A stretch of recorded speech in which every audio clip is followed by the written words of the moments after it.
Welcome everyone to This Is It on BLAXIT Radio. And I'm your host, Devin Austin, but you can call me the Divine Miss D. And I'm so excited today because we have a very special guest for you. I'm happy that she's here because I call her the Queen of the Caribbean, or at least the Queen of the Puerto Viejo part of the Caribbean.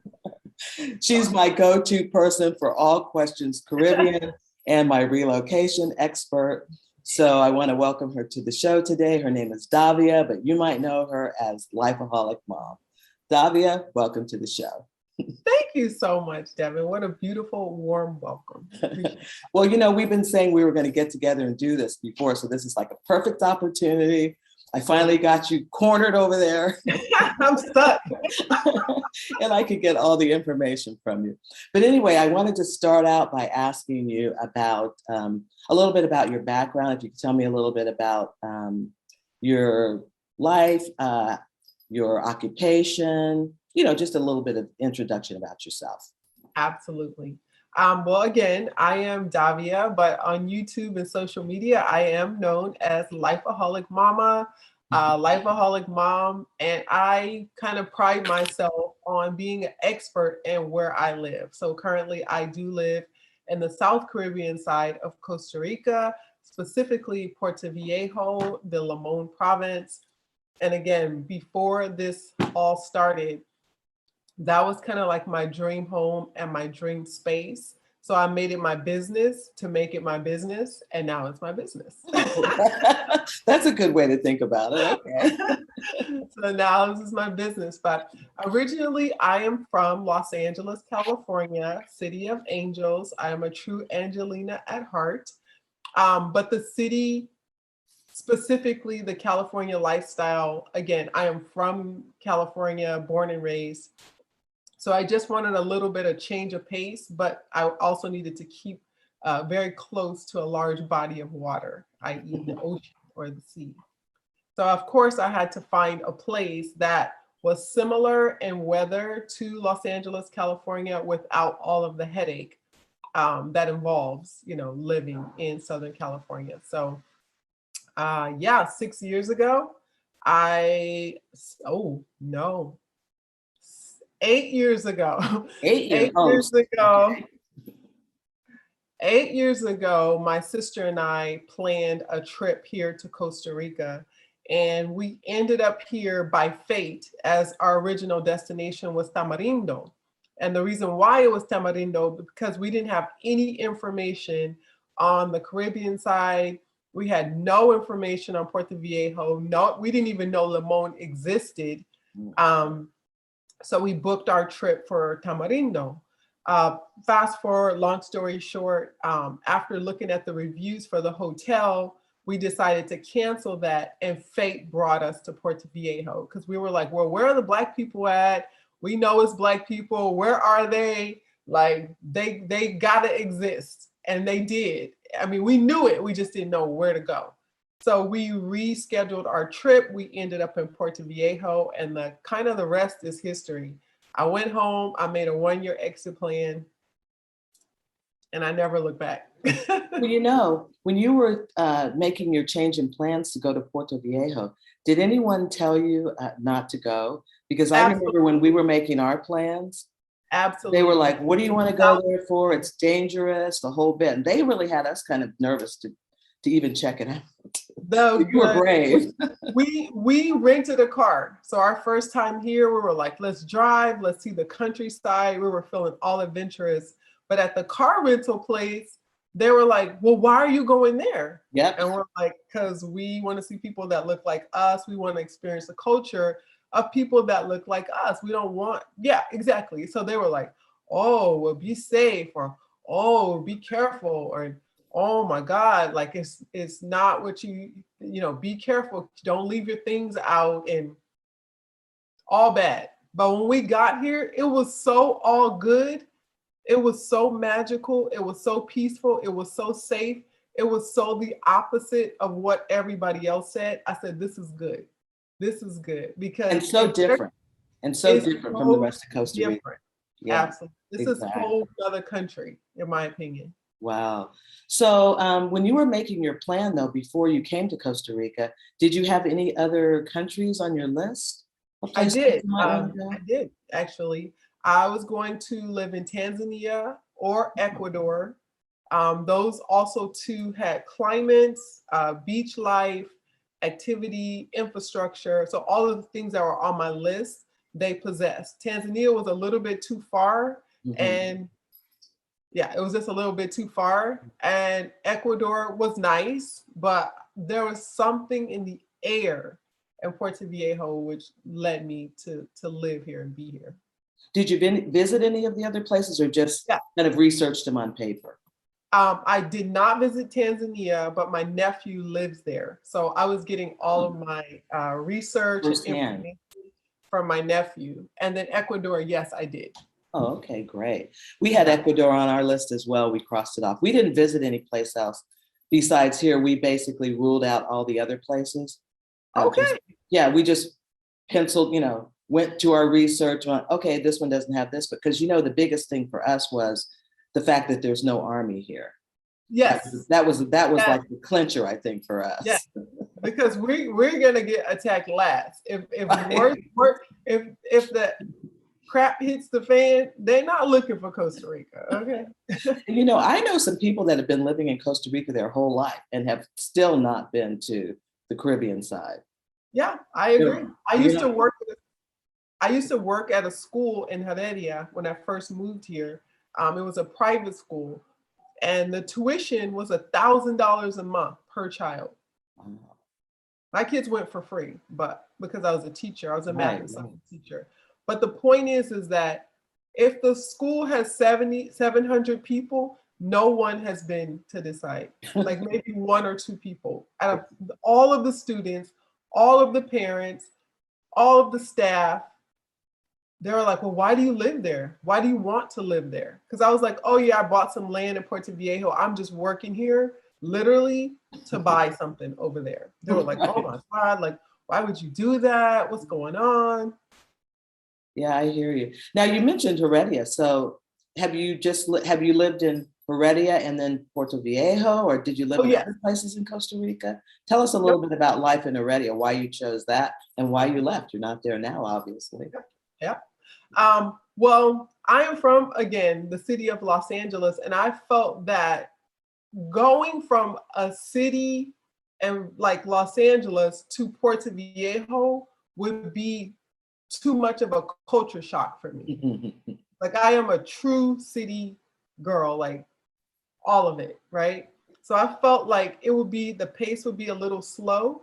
So I said, let me start somewhere that's kind of in the middle, which is, in my opinion, Heredia is still busy. They still have Starbucks. They have a mall, it's still Costa Rica, but it's not,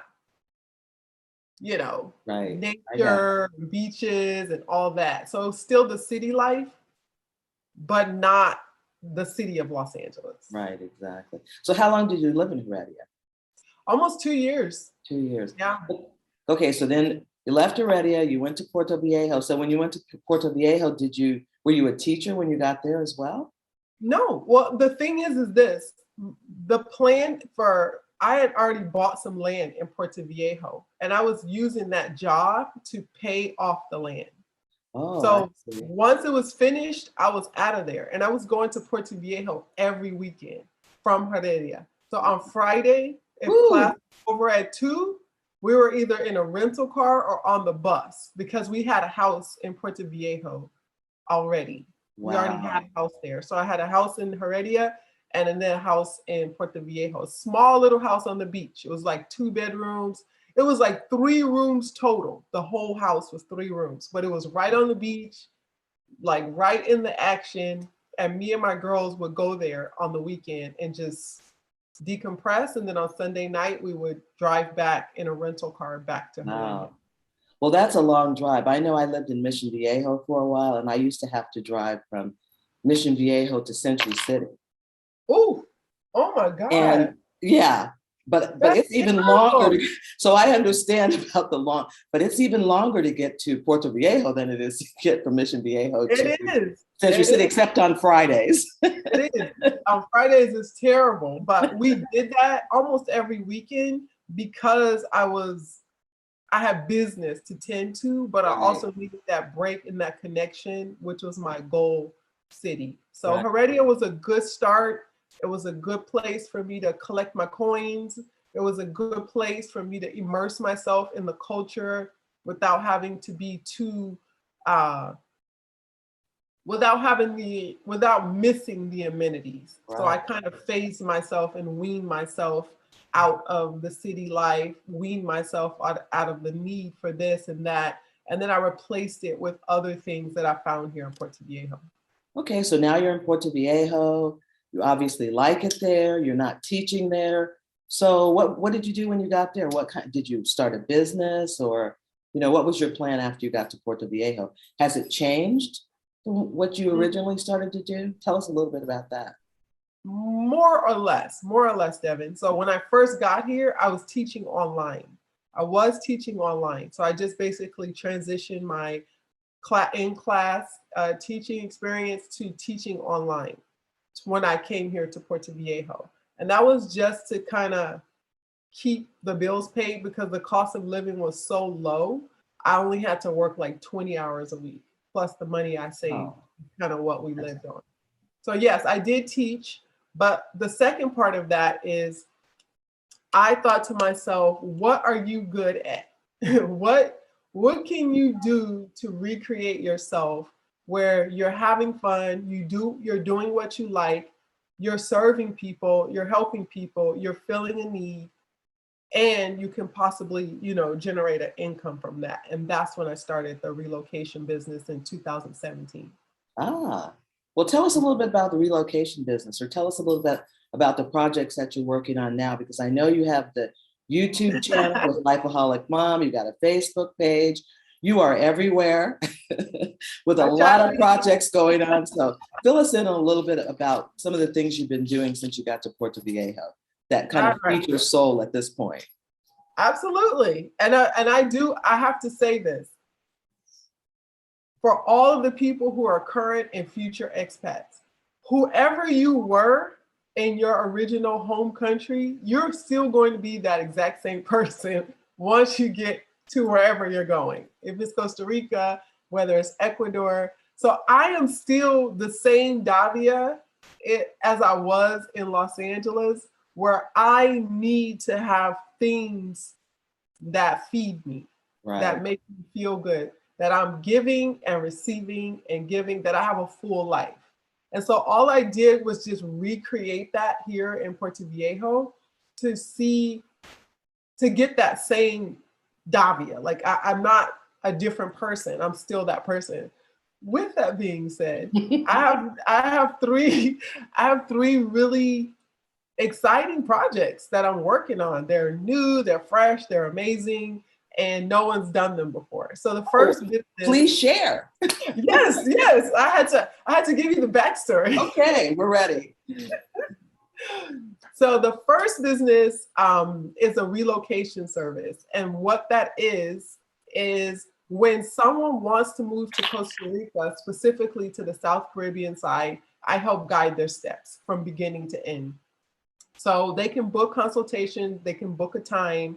And with that, we discuss what they want to talk about in the allotted time. The second part of that is in January, we'll start relocation retreats.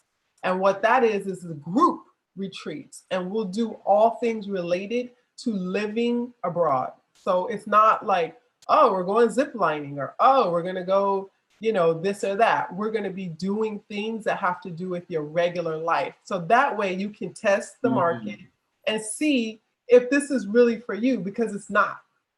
It's not for everyone. So that relocation retreat and the relocation consultation service is kind of like my baby. And that's what I've been doing for the last 5 years as my principal job. Right. Okay. Yes. So second to that is I have started an online directory called Que Paso Puerto. And it's basically an online yellow pages and event pages, a classified where businesses in Limon, Talamanca, the whole province, Bribri, Home Creek, Cahuita, Puerto Viejo, can all advertise their services with maps, with an app that they can that the customers can download. So when you're in Puerto Viejo, you click on this app, you download the app to your phone, and there you have a directory of all the local businesses, restaurants, tours, zip lining, chocolate tasting, clubs, concerts, jazz, horseback riding, whatever you can think of in the area. So that's the second project. That's going to be very helpful. It's going to be, Devin, because there's no concentrated information here. So all of these businesses started out of a need that I had, right? Necessity is the mother of invention. So all of these things that I do is because I wanted these things, but I could not find them. They were not available. So I created them for myself and for other people who may be like me. Like, all I need to know is, where can I find a plumber? Right. Why is it taking me 2 days to find a plumber? Like, this is crazy. So now I'll go to Que Paso Puerto and I'll just look up plumbers, and all the plumbers will be available, and I can call them or WhatsApp them or send them an email. So this is going to be an app? It is. It's a website and an app. So they can go to www.quepasopuerto.com. Okay. Or they can just download the app to their phone. Okay, and then they put in their location. So does it work all over, or just the location? It's going to pick up area? Oh, it's just automatically going to pick up your location. But is it mostly for the Puerto Viejo area? I mean, you're not going to be able to find plumbers like all over Costa Rica, right? Right now it's going to be in the Talamanca, Limon province. That's where we're going to start. Oh, okay. And then later on, possibly you'll expand. Eventually, I want to become like the Encuentra 24 of Costa Rica. Oh, there you go.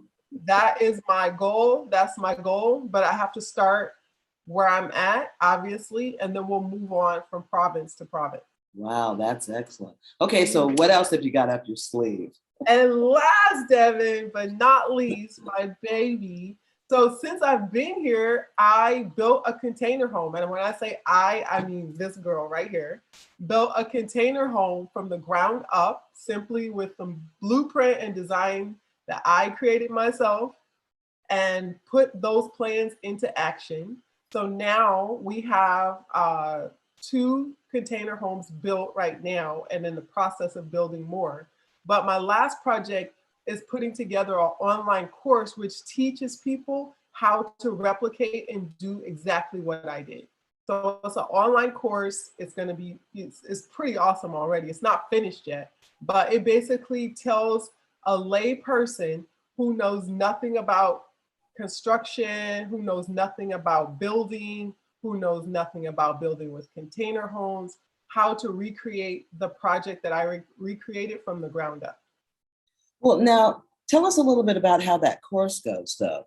Yeah. So you, so what happens with that whole thing? You're going to, people just, if they are thinking about moving to Puerto Viejo or something, and they want to get out. Oh, it's anywhere. It could be anywhere in the world. Oh. You can buy the course and recreate that process anywhere in the world. It's only specifically for hotter climates. It's not for cold climates because I don't have the expertise or the knowledge to build in a cold climate.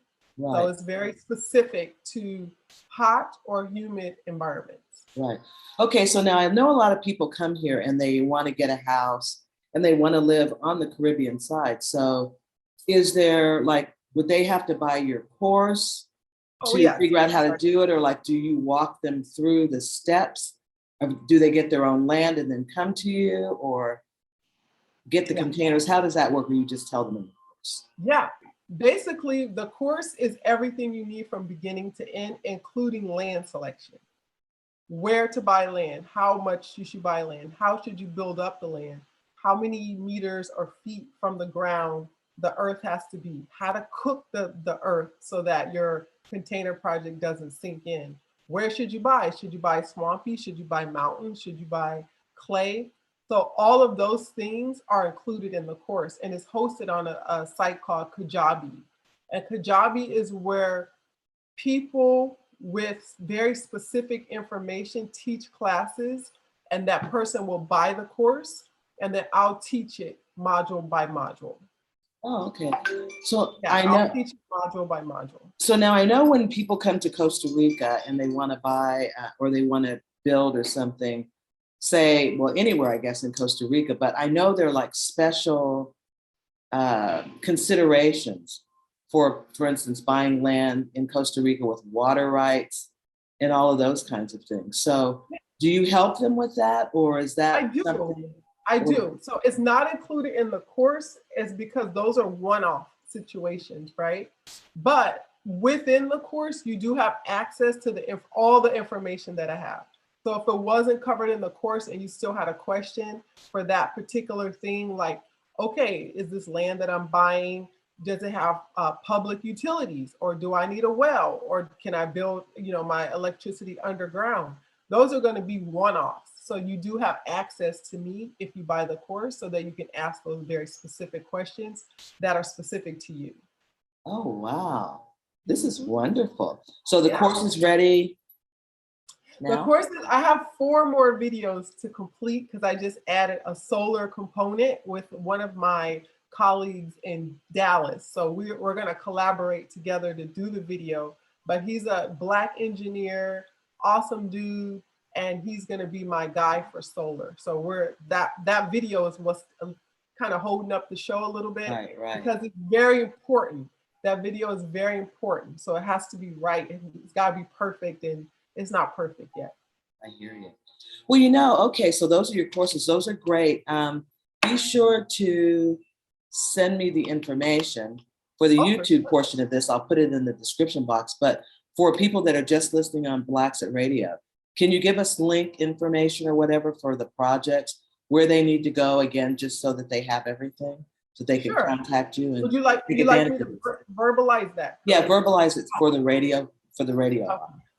Yeah, so for the Relocation Service and the Relocation Retreat, you want to go to www.Life-A-Holic-Costa-Rica.com. And if you are in the area, or you're planning to come to the area and you want to do a little bit of research or planning, you can you can go to the website www.quepasopuerto.com. That's QUEPASOPUERTO.com. Que paso Puerto? What's up, Puerto? And that way you can find, the restaurants and the places that you need to go. It includes maps, photos, all of that. So you want to do a little pre-planning, or you want to wait till you get here. Hopefully the app will be ready in about a week and a half, where you can actually download the app. But right now it's just a comprehensive website, just like the yellowpages.com, but it's specific to the Talamanca region, that particular area. And last but not least, it's called Tiny Homes Uncontained, and it will be on Kajabi, but I can't give the link right now because you can't send it out until the course is completely built. Yeah. They won't allow you to provide the information with the incomplete course. But just so you know, it's called Tiny Homes Uncontained, and the website is www.tinyhomesuncontained.com. tinyhomesuncontained.com. Well, this is wonderful. I'm so happy to get this information, and congratulations on your projects. I know you're going to be totally successful, because these are all things that we need. And while we still have you here, and we have a few minutes before we have to wrap up, let's talk a little bit about Puerto Viejo. Absolutely. Because it is a very popular place for Black people when they want to move to Costa Rica. And you're getting a much larger, I guess, community there. But can you tell us a little bit about life in Puerto Viejo? Because it is a little different than living in the Central Valley and even in some of the other beach areas. Maybe you can give people a little bit of a heads up about the atmosphere and life there, maybe even about housing, how you think it compares to living in other places in Costa Rica, since I have you here. Yes, Have to. absolutely. Absolutely. Let's talk about it. Well, I do first want to say this. The beauty of Puerto Viejo is that it's kind of got frozen in time, in my opinion. So when I say that, it's very unique in a sense where there's like one or two-story buildings. There's no fast food, there's no McDonald's or Burger King and all that muck. It's a very unique place where people typically go there for peace, rest, relaxation, spiritual rejuvenation. You know, it's just a peaceful place. The vibe, it's got a Jamaican slash Rasta slash Morena Tica Tico vibe. So basically there's a lot of Jamaicans. So there's a lot of Jamaican food. There's Jamaican people. There's people speaking patois, Spanish, English. It's a very unique, eclectic mix of people from all over the world. So yes, it does have Caribbean roots. Yes, it does have Jamaican roots. The largest population of Jamaicans outside of Jamaica are here in Costa Rica, in the Limon province. So 80% of Limon are Black Jamaicans or descendant of most of the Caribbean islands, but with melanated skin. Right. So that's the vibe. But there are a lot of Europeans from Spain, Italy, Germany, Switzerland, Sweden. There's Europeans from all over the world here as well. And we all just get along. We all just respect each other's space. We respect each other's land. We respect each other in terms of being humans. And we all just get along. And the reason why it's so beautiful to me is because no one, in my opinion, is jockeying for, like, you know, the capitalistic society or mentality that I'm from Los Angeles, California. Everybody here is like, I don't need to have a 20-story house to feel good. Like, I just like this little house that I have here by the beach. You know, it's got all the things I need. I'm just gonna live a good life. And that's what most people's mentality is. Therefore, it's not a lot of friction, not a lot of arguing, fighting. You know, it's a good life to raise children for your own peace of mind, which is why I left. I needed a little bit of peace of mind. And I've not experienced racism personally. And most of the people that I've spoke to have not as well. So that part of it is good for me, to not have to wonder if the police are going to try to shoot me or kill me or hurt me, you know, in my own neighborhood. Right. Yeah. But what I will also say, Devin, is that because regentrification is a real thing, and because it is becoming very popular, there are a lot of people that are moving here with a gentrifier's mentality, which is to buy as much as you can and take over as fast as you can. But the people are pushing back, including myself. Okay. Because I didn't come here to take, I came here to give. Right. I didn't come here to suck the town dry and suck Walaba dry. I came here to put Davia in and recontribute back to the community that I live in. I do a lot of, you know, fundraising and philanthropic. I do a lot for the community because I'm not a taker, I'm a giver. And once you give, you're gonna receive just because. But what I'm noticing is the new people coming in, they're cutting trees down, they are not respecting the land, they're not respecting the people who are already there, who actually held it down and kept the place preserved for us in the first place. Without them, there would be no us. Without the elders and without the people that have been in Walaba since 1920, even before that, but it was established in 1920. But without them, there would be no us. But I see them kind of slowly getting pushed out, moving to this corner, moving to that corner. The same thing that happened in Inglewood and Los Angeles. the same thing that happened in West Oakland, the same thing that happened in Brooklyn. Because I lived in those places and I saw it happen firsthand, I feel like I'm getting a little bit of that vibe. But as a community, we are pushing back. Right. We are keeping no 2-story buildings. Don't cut down these trees unless they're dying and you have a permit. So there's a little bit of pushback, but we'll see how it goes. Wow. Well, that's wonderful. So, this is great. Thank you. I am so impressed. I am so happy with what you're doing. So I want to thank you so much for coming on the show today, for sharing your experiences and your projects and everything with us. And I just want to say thank you again, and I wish you only the best.